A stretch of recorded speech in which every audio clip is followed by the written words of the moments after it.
Fisika zat padat. Hari ini kita akan belajar mengenai difraksi sinar X.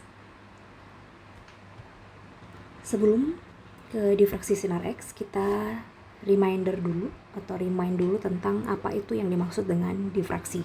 Nah, jadi difraksi itu adalah pembelokan arah rambat cahaya jika melewati celah sempit. Jadi contohnya di sini atau disebut dengan kisi. Nah, contohnya di sini kita punya yang sering terjadi pada kehidupan kita sehari-hari adalah kita sering melihat terjadi berkas gelap terang jika terdapat sinar cahaya tampak yang melewati celah daun pintu. Nah, di sini artinya terdapat pembelokan. Kenapa sih berkas gelap terang ini ada? Karena terdapat pembelokan cahaya yang dari luar menuju saat melewati celah daun pintu yang sangat kecil tersebut. Nah, atau ini adalah contoh lainnya. Di sini dapat kita lihat bahwa dibandingkan dengan si celah pintu itu tadi, besarnya celah pada fenomena ini adalah berkas sinar yang melewati celah yang cukup sempit. Semakin sempit celah itu, maka berkas difraksi yang dihasilkan atau berkas pembelokan arah rambat cahaya yang dihasilkan itu akan semakin kecil.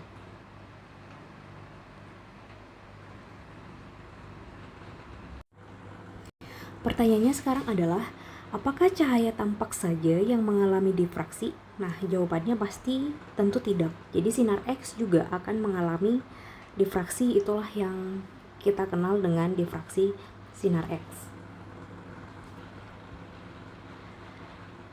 Ada apa dengan difraksi sinar X ini? Jadi sinar X ini diproduksi dengan menggunakan hubungan interaksi antara bagian luar elektron dengan elektron kulit atom yang ada di dalamnya. Nah, sebelum spesifik ke difraksi sinar X itu sendiri, jadi metode difraksi itu ada 3 berdasarkan sumbernya. Nah, jadi kalau misalkan sinar difraksi X atau metode difraksi dengan menggunakan sinar X, itu artinya dia akan berinteraksi dengan elektron atom pada panjang gelombang 1 angstrom dengan energinya itu sekitar 10⁴ elektron volt. Sedangkan kalau neutron berinteraksi dengan inti dan elektron, dia dibandingkan dengan sinar X dan neutron, dia memiliki panjang gelombang yang lebih besar dengan energi juga yang cukup besar dibandingkan dengan neutron. Nah, dia berinteraksi juga dengan elektron. Ini adalah perbedaan dari panjang gelombang dengan metode yang berbeda-beda tersebut. Nah, masing-masing metode difraksi ini memiliki kelebihan. Jadi contohnya pada difraksi sinar X, karena dia berinteraksi dengan elektron di dalam atom, nah dia paling umum digunakan untuk identifikasi fasa kristal, atau itulah yang kita kenal dengan XRD. Sedangkan dan juga cocok untuk parameter kisi dan identifikasi senyawa. Nah, sedangkan untuk difraksi neutron, karena dia berinteraksi dengan inti atom atau artinya bukan elektron, dia itu lebih sensitif terhadap yang atom ringan atau juga dapat mendeteksi posisi atom ringan pada struktur kristal. Jadi dia akan lebih fokus kepada posisi atom pada struktur kristal dan juga untuk digunakan untuk studi struktur magnetik material. Nah, namun keterbatasannya dibandingkan dengan difraksi sinar X, si difraksi neutron ini membutuhkan reaktor atau sumber neutron yang pasti akan sangat mahal. Itulah kenapa akan sangat jarang ditemui. Metode difraksi yang selanjutnya adalah metode difraksi dengan menggunakan elektron. Nah, elektron ini kan sangat berinteraksi dengan kuat dengan sesama elektron dan juga dengan intinya, karena dia adalah dia bermuatan. Nah, kelebihan dari si difraksi elektron ini, dia memiliki panjang gelombang yang energi tinggi dengan resolusinya tinggi. Jadi diffraksi elektron ini banyak digunakan pada TEM atau transmission. Ini digunakan biasanya pada alat transmission elektron mikroskopis untuk melihat struktur kristal lokal pada butir kecil. Jadi ini antara si diffraksi elektron dengan diffraksi sinar X itu sebenarnya sama-sama bisa melihat struktur kristal, tapi untuk yang si elektron dia lebih ke butir kecil, sedangkan dan mudah terjadi multiple scattering. Jadi sampel itu harus sangat-sangat tipis, sedangkan kalau yang X-ray ini dia masih bisa dalam bentuk serbuk atau objek struktur kristal yang bisa diamati itu bisa lebih besar dibandingkan yang si elektron, diffraksi elektron. Nah, karena yang paling sering kita temui adalah XRD atau yang menggunakan metode diffraksi sinar X, maka kita untuk materi kali ini akan banyak fokus ke diffraksi sinar X ini. Nah, diffraksi dapat dengan kelebihannya tadi, jadi XRD atau diffraksi sinar X itu dapat memastikan struktur atom dari kristal dan menggambarkan 3 dimensi susunan sesungguhnya atom-atom itu. Jadi misalkan contohnya ini adalah NaCl. Kalau versi 3 dimensinya adalah seperti ini, yaitu versi nyatanya, sedangkan untuk 2 dimensinya adalah bentuk seperti ini. Dengan kita melakukan diffraksi sinar X, kita akan bisa memvisualisasikan di mana sebenarnya atau seperti apa sebenarnya struktur atomik dari suatu kristal tersebut dan bisa menggambarkannya baik itu dalam 2 dimensi maupun 3 dimensi. Nah, ini adalah contoh bagan. Jadi sinar X itu pasti akan terdapat X-ray tube, yaitu sebagai penghasil sinar X-nya. Kemudian ada kolimator yang untuk menciptakan suatu kisi atau celah sempit yang akan dilewati sinar X. Kemudian ini adalah kristal yang ingin diamati. Bagaimana struktur atomik dari kristal ini. Nah, kemudian karena si sinar X itu akan melewati celah ini seperti animasi yang sebelumnya, jadi sinar X itu akan memantulkan atau mengalami pemotongan cahaya karena dihambat oleh si kristal yang cukup keras ini kan ya. Nah, hasil pemantulan dari akibat tumbukan di dalam elektron di dalam kristal itu akan membentuk suatu pola yang bisa direkam di dalam fotografi film. Nah, kalau misalnya kita spesifikkan fotografi di dalam fotografi film itu akan seperti apa, kira-kira akan seperti ini. Jadi kita ingat kembali konsep pada diffraksi atau pada interferensi ya. Jadi kalau misalkan kita punya 2 gelombang yang dia itu sefase, karena ini adalah X-ray itu kan dia homogen ya, melewati suatu celah yang sempit, maka panjang gelombangnya itu pasti akan sama. Panjang gelombang 1 itu akan sama dengan panjang gelombang 2. Nah, jika 2 gelombang tersebut itu sefase, maka dia akan saling menguatkan. Jadi kalau masih ingat, kalau misalkan dia konstruktif berarti dia akan membentuk berkas yang terang, sedangkan kalau dia deduktif dia akan membentuk berkas yang gelap gitu. Nah, dengan menggunakan konsep ini kita balik lagi ke sini, berarti kalau misalnya suatu berkas ini kan ada yang terang ada yang gelap. Ini terang, misalkan ini adalah gelapnya ya, kurang lebih seperti itu, seperti animasi yang sebelumnya. Jadi kenapa dia bisa menciptakan terang itu? Pasti adanya 2 gelombang yang dia itu sefase. Jadi kita asumsikanlah kita ingin melihat atau kita hanya mengamati gelombang yang mengalami konstruktif ya, membentuk berkas terang. Jadi suatu berkas terang terdapat 2 berkas terang dengan panjang gelombang yang sama dan juga sefase. Nah, saat dia menumbuk suatu elektron di sini atau suatu inti atom di dalam si kristal itu tadi, dia akan terpantul ke photographic filmnya sehingga menciptakan berkas yang terang. Nah, hubungan antara atau akibat dari kedua fenomena ini itu terjadi karena dua kemungkinan, antara hamburan tiap atom atau interferensi gelombang yang dihamburkan oleh atom-atom tersebut.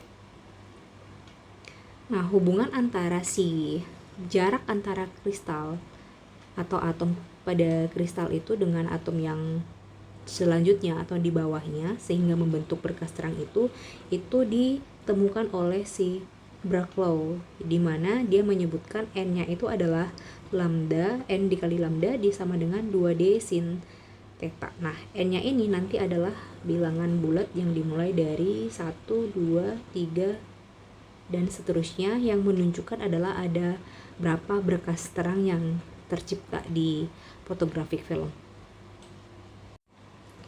Nah, berdasarkan persamaan si Bragg itu tadi, yang ND sama dengan 2D sin theta, maka makin banyak bidang kristal yang terdapat dalam sampel, maka akan makin kuat juga intensitas pembiasan yang dihasilkan. Jadi tiap puncak yang muncul pada pola XRD itu akan mewakili satu bidang kristal yang memiliki orientasi tertentu pada sumbu 3 dimensi. Nah, ini adalah contoh gambar dari spektrometer sinar X ya. Jadi detektornya tadi, si sudutnya ini bisa diubah-ubah, dan juga detektornya itu bisa diposisikan sampai setengah lingkaran seperti ini untuk menghasilkan bagaimana hubungan yang paling banyak dengan menggunakan persamaan Bragg itu, agar struktur atom pada kristal itu bisa terwakili sampai dengan 3 dimensi. Nah, prinsip kerja si XRD ini dimulai ketika pembangkit sinar X menghasilkan radiasi elektromagnetik, yaitu untuk membangkitkan sinar X-nya, yang kemudian ditembakkanlah ke bahan yang akan diuji seperti yang tadi ya. Nah, ini adalah si detektornya. Nah, hasil dari penangkapan di dalam detektor itu akan diinterpretasikan dan dihitung untuk mendapatkan informasi struktur kristal dari bahan tersebut. Nah, ternyata persamaan Bragg-Law sebelumnya itu terdapat kelemahan, yaitu kalau pada Bragg-Law itu tadi dia kan hanya akan bisa mengamati atau memprediksi suatu struktur atom itu jika terjadi hamburan berkas cahaya datang menjadi cahaya pantul atau interferensi gelombang yang saling menguatkan ini. Nah, ternyata sesuai dengan keadaan nyatanya atau suatu benda itu kan tidak mungkin hanya seperti itu. Jadi datanglah si von Laue untuk menjawab kelemahan dari si persamaan Bragg itu tadi. Jadi si Laue ini memperkenalkan bahwa terdapat suatu kemungkinan di mana suatu tampilan atau pantulan si sinar X itu muncul di ruang resiprokalnya, atau resiprokal itu adalah kebalikan dari si sinar pantulnya. Misalkan contohnya ini adalah bidang atom ya, ini adalah bidang atom, kemudian si Bragg itu kan dia hanya bisa kalau dia itu si sinar datang itu menyentuh apa yang ada di bidang atom, kemudian memancarnya kembali. Nah, si Laue ini dia bagaimana jika si pantulannya itu membentuk 3 dimensi. Jadi misalkan si pantulannya itu ternyata nggak langsung akan sama si theta yang bagian sudut pantul dengan bidangnya, dan sudut datang dengan bidangnya, dan sudut pantul dengan bidangnya juga. Nah, kemungkinan yang terjadi kan gak akan seperti ini terus. Nah, si Laue itu menghubungkan jika sudut yang dibentuk itu membentuk sudut yang berbeda-beda seperti ini. Jadi misalkan si KO-nya itu adalah si gelombang datang atau gelombang datangnya dari bawah gitu ya. Kemudian K-nya itu adalah gelombang yang terdifraksi. Nah, si G-nya itu adalah gelombang kisi resiprokal atau kemungkinan yang bisa terjadi akibat dari pantulan panjang gelombangnya itu, di mana sudutnya itu nggak akan sama dengan ke bidang atomnya gitu. Nah di sini dia theta 1 misalkan theta 2 dan ini adalah theta 3. Nah syarat Laue-nya itu, tapi syaratnya itu adalah K vektor dikurang gelombang terdifraksi dikurang dengan gelombang datang itu akan sama dengan vektor kisi resiprokal. Nah jadi si persamaan Laue ini mencakup semua arah difraksi yang mungkin, yang bukan hanya pantulan dari bidang atom yang hanya diamati oleh yang fokus amatan dari si Bragg law itu tadi. Dengan adanya ruang resiprokal ini, maka si Laue ini bisa menjelaskan orientasi kristal tunggal. Kemudian dia juga bisa menangani kondisi multidimensi. Jadi kalau Bragg law itu tadi hanya untuk pada bidang dan sudut atau hanya untuk satu dimensi. Nah, sedangkan si Laue, persamaan Laue itu dia bisa membuat suatu struktur kristal itu atau persamaan vektornya dalam bentuk tidak dimensi. Jadi kesimpulannya adalah persamaan Laue ini lebih akar dari dan lebih dalam teori difraksi. Nah, jadi bila sinar X yang mengenai kristal sebagai kisi nyata, maka dihasilkan juga pola difraksi yang membentuk kisi resiprok. Jadi dikenal dari setelah penemuan persamaan Laue itu tadi, dikenallah adanya kisi resiprok. Jadi bukan hanya kisi real aja. Nah, sebelumnya kita sudah belajar bahwa dalam sel satuan pada suatu kristal dibangun oleh vektor dengan basis atau arahnya itu ada 3 dimensi, yaitu A1, A2, A3, atau ini adalah AX misalnya, AY, dan AZ. Nah, di dalam kisi ruang atau kisi real 3 dimensi tersebut atau biasa juga disebut dengan kisi langsung. Sebaliknya didefinisikan juga bahwa akan ada kisi balik atau resiprokal yang dibangun oleh vektor-vektor basis dalam kebalikannya. Jadi kalau yang tadi itu A1, maka dituliskanlah A1 bintang atau 1 A star, atau kalau kita buat yang kisi realnya itu adalah AX, maka kisi baliknya itu adalah A1 star. Ini sama ya. Nah, hubungannya adalah jadi si A star ini, kalau tadi vektor basisnya itu adalah A misalkan ya, hubungannya akan sama dengan 2V per volume sel satuan. Ini adalah volume sel satuan yang pasti acuannya akan sama untuk semua jenis kisi, dikali dengan vektor dari B kali C-nya.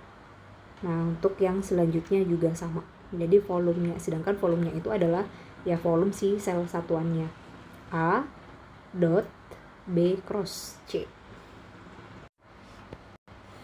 Nah, kita ingat kembali kalau pada perkalian dot itu yang akan menghasilkan nilai itu adalah jika hanya searahkan ya. Jadi misalkan X didotkan dengan X sama dengan 1. Nah, di sini karena dia ada arah kebalikan, jadi A star itu didotkan dengan si A-nya, dia akan sama dengan 2V, membentuk suatu 180, jadi langsung dicerminkan. Nah, sedangkan kalau misalkan A starnya itu didotkan dengan basis yang lain, misalkan A star dengan si kebalikan dari si B-nya atau kisi real dari B-nya, maka dia akan sama dengan 0. Nah, seperti ini ya. Jadi vektor dalam kisi si G itu dinyatakan seperti ini. Jadi vektor si G yang tadi hubungannya adalah vektor pantulan dengan vektor nyata sama dengan G itu akan sama dengan H star ditambah dengan K, B star ditambah dengan L, C star. Nah, si HKL itu adalah penggambaran dalam indeks Miller ya, pada bidang. suatu kisi. Nah, ini hubungannya kalau kita lihat sebenarnya dia itu sama dengan si persamaan Bragg ya. Nah, kemudian karena hamburan dianggap elastis, yaitu vektor difraksi dengan vektor sinar datangnya itu, K0-nya itu, jadi dapat dinyatakan ungkapan vektor normal bidang yaitu si HKL, G KHL topi, G topi HKL, maka vektor hamburan memiliki bentuk yang seperti ini, yaitu S sama dengan 2K sin theta G topi HKL. Jadi karena si S-nya itu sama atau searah dengan vektornya si G ini tadi, dapat diperoleh hubungan G topi HKL akan sama dengan besarnya vektor topi HKL per besaran G HKL tersebut, dengan memanfaatkan sifat pada yang sebelumnya, yaitu dimana G topi HKL akan sama dengan 2V besarnya si G HKL tadi, maka diperolehlah kalau vektor S sama dengan 4V per lambda sin theta D HKL per 2V dikalikan dengan vektor G KHL. Nah, jadi akhirnya dihubungkan dengan si persamaan law yang sebelumnya, 2D sin theta sama dengan lambda, atau ini adalah N-nya adalah bilangan bulat, diperolehlah kalau si S-nya itu akan sama dengan vektor G HKL, yaitu si syarat Bragg-nya itu dalam ungkapan vektor hamburan dan vektor dalam kisi balik. Ternyata dia akan sama antara vektor G dan vektor si syaratnya si Bragg tadi. Nah, ini adalah representasi dari real lattice dan resiprokal atau kisi resiprokal itu tadi ya. Misalkan ini adalah realnya, terdapat jarak antar basisnya itu A, kemudian arahnya itu adalah ke A1 atau ke X misalnya. Nah, bagaimana dengan ruang resiprokal yang dimaksud oleh si Laue itu tadi? Jadi yang sebelumnya dia adalah di titik ini, pada ruang resiprokal atau kebalikannya dia akan berbentuk seperti ini. Jadi akan terdapat pergeseran yang dia akan searah dengan A1 starnya, dimana A1 star didotkan dengan A1V itu akan sama dengan 2V delta IJ, jadi perkalian dari IJ-nya. Nah, berikutlah beberapa jarak D HKL, yaitu hubungan yang tadi diperoleh dari Laue dan Bragg itu tadi untuk beberapa sistem kristal. Jadi misalkan untuk sistem kubik, D HKL-nya itu akan sama dengan akar dari 1 per akar dari H kuadrat ditambah K kuadrat ditambah L kuadrat per A kuadrat, seperti ini, atau per A H kuadrat ditambah K kuadrat tambah L kuadrat. Nah, untuk yang sistem kristal lainnya juga diperoleh hubungan yang seperti ini ya. Nah, kita ke contoh soalnya untuk persamaan kisi beberapa sistem itu tadi. Contohnya kita akan meninjau sistem kristal kubik di sini. Dengan unit selnya itu diketahui A sama dengan 6 angstrom, kemudian untuk bidangnya adalah 221. Nah, ini berarti adalah indeks Miller-nya ya. Indeks Miller 221 dengan panjang gelombangnya D-nya itu kan sama dengan 1,54 angstrom. Nah,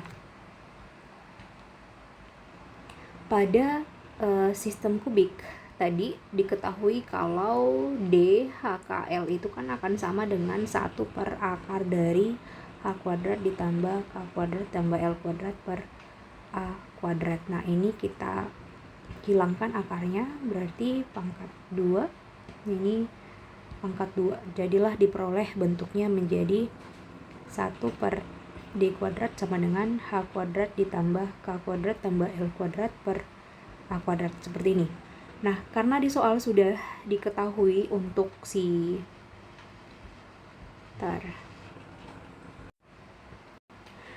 ini diketahui HKL-nya, ini adalah masing-masing H, KL, H-nya 2, K-nya 2, dan L-nya 1. Langsunglah kita substitusikan ke persamaannya. Diperoleh sin theta sama dengan N per 2D. Misalnya kita cari untuk yang paling awal dulu ya, untuk terang pertama. Misalkan, maka N-nya sama dengan 1, sin theta sama dengan 1 dikali panjang gelombang yang sudah diketahui per 2 dikali 2A. Berarti sama dengan 0,385. Nah, karena ini adalah sin theta, maka tetanya adalah arcos sin dari 0,385 itu akan diperoleh 22,64. Nah, selanjutnya kita cari untuk yang sin untuk N sama dengan 2 itu diperoleh adalah 50,35. Jadi sudut Bragg untuk kristal ini adalah masing-masing ternyata theta satunya sama dengan 22,64 derajat dan theta 2 nya adalah 50,35 derajat.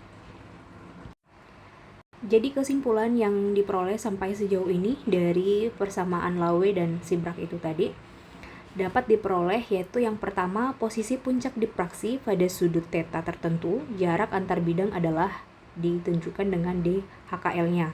Kemudian yang kedua, dengan menentukan struktur kristal dari material yang tidak diketahui dan juga menentukan ukuran kristalnya serta orientasi kristal tunggal. Nah, sebelumnya kan kita udah mencoba contoh soal yang bagaimana mengetahui berapa sudut tetanya dan juga jarak antar bidangnya. Nah, selanjutnya kita akan membahas contoh soal bagaimana untuk mengetahui struktur kristal dari material yang tidak diketahui tersebut. Nah, jadi untuk bisa mengetahui struktur kristal itu, di sini ditawarkan atau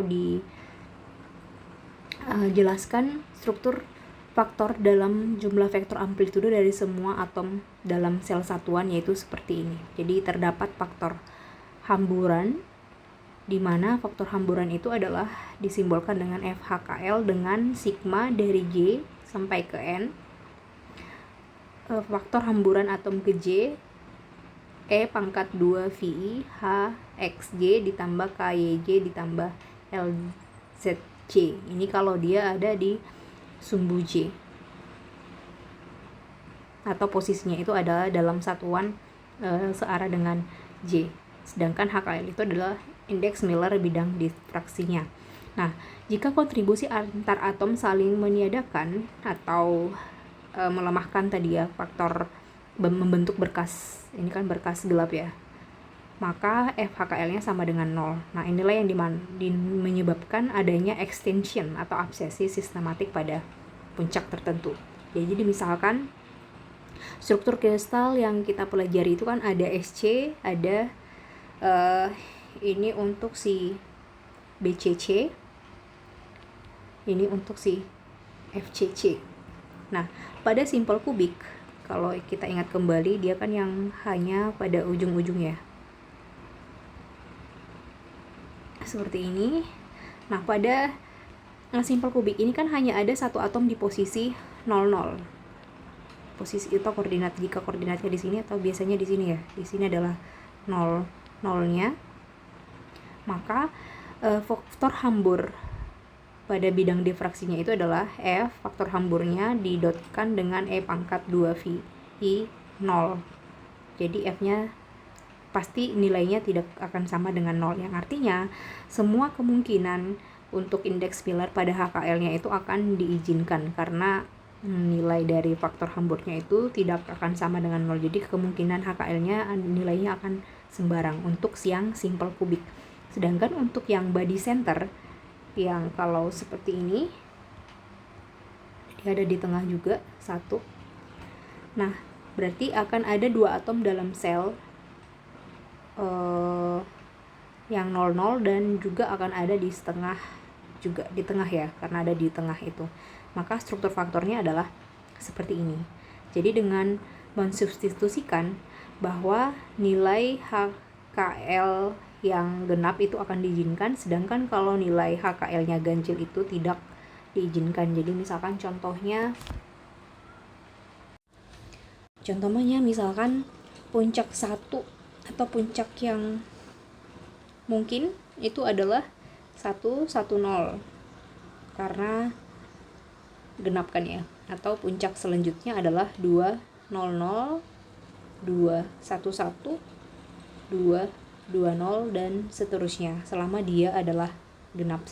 Sedangkan kalau misalkan dia 11 dia, nah itu pada BCC itu tidak mungkin ada puncak pada indeks Miller ini. Selanjutnya ada phase center kubik, yaitu berarti kan ada 4 atom ya. 4 atom yaitu di titik-titik ini. Struktur faktornya adalah menggunakan seperti ini.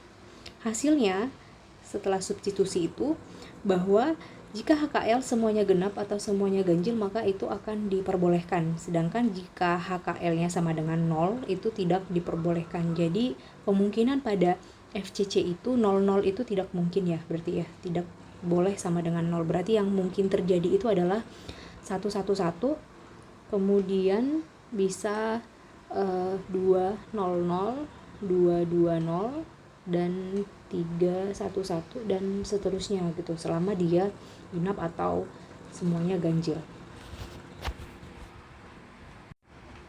Nah, ini contoh tabel extension rule di dalam kubik. Jadi untuk posisi atom dalam sel satuan ini ya, seperti yang tadi, ini struktur faktornya. Dari kesimpulan yang tadi ini kurang lebih seperti ini. Jadi inilah kemungkinan bidang puncak yang akan ada pada kisi masing-masing jenis kisinya. Ini seperti yang tadi. Nah, ini adalah untuk DC. DC itu adalah yang diamond kubik. Dia hanya bisa pada rentang kemungkinan puncak berikut. Nah, ini adalah contoh soal bagaimana menentukan jenis kisi dan juga sampel logam apa yang digunakan pada pengukuran. Jadi diketahui bahwa terdapat 3 sudut difraksi pada 3 puncak pertama dari pola difraksi oleh sebuah struktur kristal logam tertentu. Sinar X yang digunakan sebesar 0,1542 nanometer. Nah, di mana puncak satunya itu sudutnya 2 theta itu ya, 29,13 derajat, ini 33,375 dan ini adalah 48,5. Pertanyaannya adalah jenis kisi apakah yang dimiliki oleh logam tersebut dan sampel logam apakah yang digunakan pada pengukuran tersebut. Nah, untuk mengetahui, kita yang pertama dulu ya. Untuk mengetahui jenis kisi apakah dia itu SC, BCC, atau FCC, atau bahkan apakah dia DC, maka kita perlu mengetahui berapakah nilai A-nya, karena A-nya lah yang ciri khas dari suatu jenis kubik tersebut. Nah, untuk bisa mengetahui A, maka kita harus mencari D-nya terlebih dahulu, yaitu nanti kita akan menggunakan hubungan antara A dengan D, yaitu A akan sama dengan D HKL ini pada kristal kubik ya, A kuadrat ditambah K kuadrat tambah L kuadrat. Nah, berarti kita harus mengetahui DHKL ini terlebih dahulu. Karena diketahui di soal, karena pada soal sudah diketahui sin 2 tetanya berapa, kemudian pun panjang gelombangnya berapa, maka langsung kita masukkan misalkan untuk yang puncak pertama ya, atau D1 sama dengan, dari sini, dari persamaan beraknya itu 2 sin theta kan sama dengan N dikali lambda, berarti D sama dengan N dikali lambda per 2 sin theta. Nah, pada puncak pertama tadi diketahui 2 theta kan sama dengan 29,13 derajat. Berarti tetanya kan sama dengan 14,565 derajat. Jadi D1 sama dengan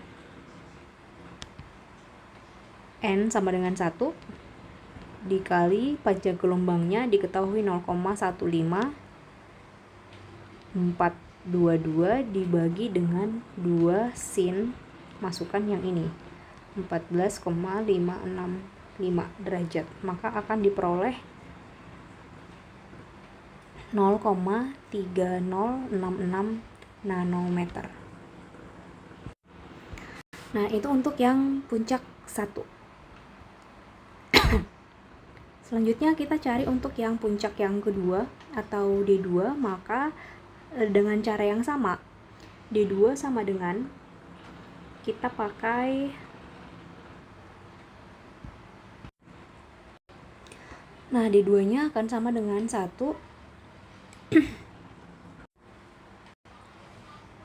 D2-nya adalah 1 dikali dengan 0,1542 dibagi dengan cara yang sama ya. Kita mencari si theta 1-nya dulu. Si theta 2-nya berarti di sini. Nah, dia akan sama dengan sin 16,875 derajat akan sama dengan 0,2656 nanometer. Kemudian untuk puncak yang D3 juga nanti akan diperoleh 0,1877 nanometer. Nah, setelah dapat ini masing-masing D1, D2 dan D3-nya, maka kita carilah A-nya berapa untuk masing-masing si D itu.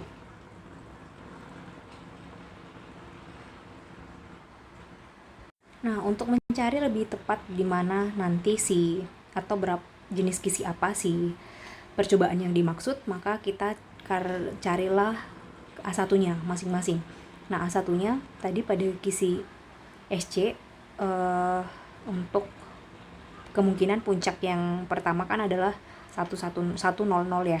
Nah, kita masukkanlah A1 kan sama dengan berarti D1. Kemudian akar dari HKL-nya si 1 ini, yaitu 1 kuadrat ditambah 0 kuadrat ditambah 0 kuadrat. Nah, berarti sama dengan 0,3066 diakarkan dengan 1, itu sama dengan 0,3066 nanometer. Kemudian untuk yang A2 adalah D2 akar dari D, ini kan adalah kemungkinan puncak yang kedua tadi ya. Berarti 1 kuadrat tambah 1 kuadrat tambah 0 kuadrat sama dengan 022 0,2656 akar dari 1 ditambah 1 akar 2 sama dengan 0,376. Untuk A3-nya caranya sama, nanti akan diperoleh 0,325 nanometer. Nah, kita lihat di sini, ini kan sangat berbeda ya, meskipun mungkin cukup sedikit perbedaannya, tapi antara A1, A2 dan A3 itu panjangnya berbeda. Nah, ini tidak mungkin. Jadi kita akan mencoba untuk jenis kisi yang lainnya BCC, FC, dan DC sampai diperoleh yang A-nya itu sama nanti. Jadi kalau A-nya sama kan berarti jarak antara kisi yang satu dengan kisi yang lainnya atau basis yang lainnya itu sama. Itu harusnya yang seperti ini. Inilah jenis kisi yang cocok dengan soal. Nah, nanti setelah kalian coba, nanti akan diperoleh kalau untuk jenis kisi untuk data ini dia itu akan masuk ke phase center kubik. Kemudian untuk sampel logamnya, kalau yang ini nanti sudah diperoleh, kalau ternyata di FCC, maka A-nya kan akan sama ya. Temukan A-nya berapa. Baik, ini kan harus sama ya, A1 akan sama dengan A2, akan sama dengan A3, sama dengan berapa. Nanti untuk ke B-nya, dengan mengetahui berapa A-nya, ini tadi, kita bisa mencari dari struktur tabel periodik yang telah ada sebelumnya, yang ada di slide. A-nya itu berapa dengan yang FCC-nya juga dia akan masuk ke unsur apa. Nah, nanti ini akan diperoleh dia adalah AC atau aktinium.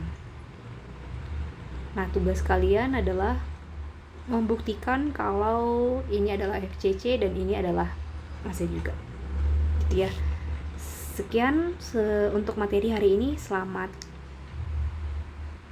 pagi dan selamat mengerjakan untuk latihannya. Terima kasih.